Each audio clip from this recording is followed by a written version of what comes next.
রাধে রাধে, হরে কৃষ্ণ।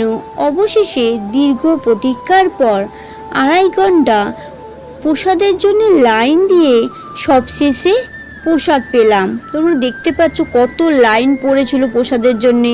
পাক্কা 2.5 ঘন্টা লাইন দিয়েছিলাম, তারপরে গিয়ে রাধারানী প্রসাদ পেলাম। প্রসাদের জায়গাটা দেখতে পাচ্ছ, বিশাল আয়োজন। কত ভক্তরা সেদিন গিয়েছিল রাধা অষ্টমীর দিন প্রসাদ পাওয়ার জন্যে।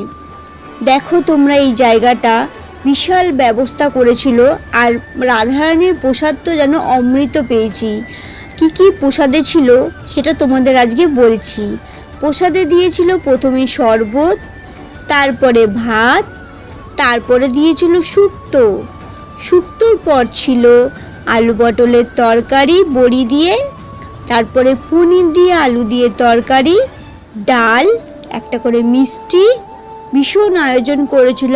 আর রাধারানীর প্রসাদ পেয়ে তো যেন অমৃত পেয়েছি। এত সুন্দর প্রসাদ। 50 টাকার টিকিট নিয়েছিল প্রসাদের জন্যে, কিন্তু খুব সুন্দর প্রসাদের আয়োজন করেছিল।